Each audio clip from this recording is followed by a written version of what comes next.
I'm Gerald Hartley. I'm standing in the County Council election on May 4th for the Green Party in the Quedgley division. I made a couple of shots before about democracy and privatisation, and the third issue that I want to raise is about open government. Both of the previous two issues actually lead in the direction of this problem, that when you have a cabinet system and you have privatisation, almost inevitably you end up with a secret society. So the Javelin Park incinerator has been a classic example of this, where these 8 people out of the 53 councillors got to make all of the decisions.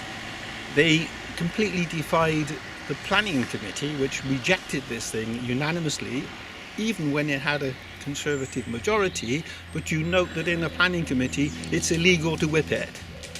So once they were free of the chains, they voted against it, but none of them would ever vote against it in any other forum, including a scrutiny committee or full council.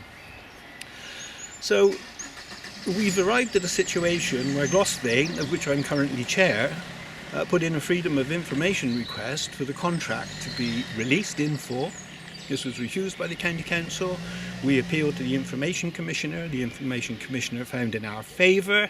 The County Council took this to an information tribunal. They spent £250,000 of your pounds in trying to defend the indefensible, and they lost.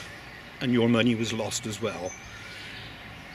On top of this, not content, they managed to be inefficient enough to make a contract cock-up, an IT cock-up, which eventually meant that the contract was fully revealed anyway. So I think we're looking at a situation where we really need to address this huge democratic deficit, where there is no public accountability and no transparency in the County Council's dealings.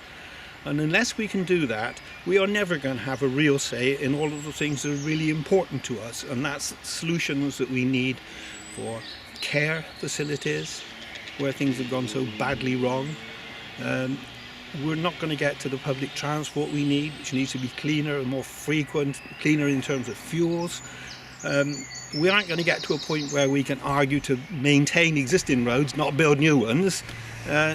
We aren't going to get the proper flood prevention, we aren't going to get the small, we're not going to get anything, because we're looking at a Tory monolith which just delivers the cuts that the government requires it to. End of story.